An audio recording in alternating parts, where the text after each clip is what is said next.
Let us understand what are ensembles in statistical thermodynamics. Thermodynamics properties का calculation individual molecule की state पे depend करता है और ये स्टेट टाइम के साथ साथ चेंज होती रहती है। चेंज क्यों होती है? Due to intermolecular collisions.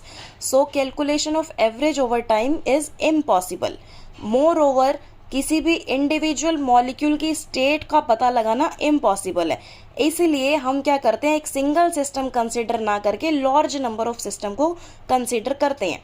So a collection of large number of system which are identical with the system under consideration in a number of aspects such as total number of molecules, total volume, etc. is called ensembles of the system.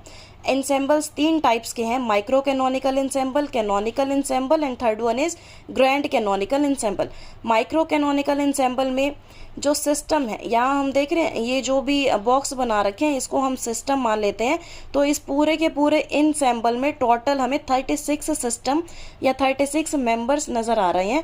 36 systems या 36 members को मिलाकर ये पूरा एक ensemble बना रखा है हमने। और ये ensemble में क्या होना चाहिए कि एन, वी और E, N number of molecules, V volume, E energy की वैल्यू हर एक सिस्टम में सेम ही रहनी चाहिए।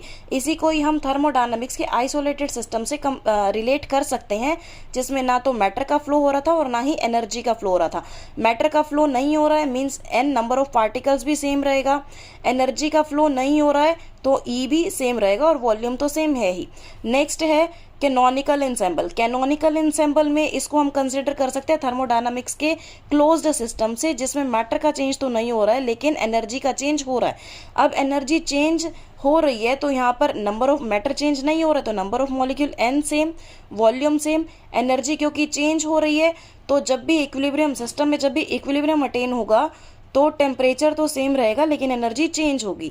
तो इसलिए हमने एन, वी और ई यहाँ पर लिया था, या एन, वी और टी ले रहे हैं जो सेम रह रहा है। नंबर ऑफ मॉलिक्यूल्स, वॉल्यूम और टेम्परेचर कैनोनिकल ensemble में सेम रह रहे हैं। तो यहाँ पर ये कैनोनिकल का सिस्टम है। यहाँ भी 36 सिस्टम का ensemble बना रखा है।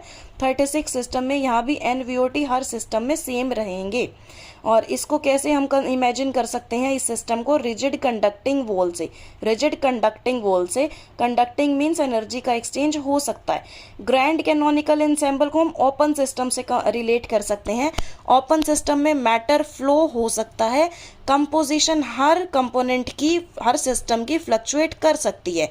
तो अब कंपोनेंट एन फ्लक्चुएट कर रहे हैं, नंबर ऑफ मॉलिक्यूल्स चेंज हो रहे हैं तो सेम क्या रहेगा यहाँ पे, म्यू केमिकल पोटेंशियल सेम रह रहा है, वी और टी सेम रह रहा है। तो ग्रैंड कैनोनिकल में म्यू, वी और टी, हर सिस्टम में म्यू, वी और टी सेम रहे।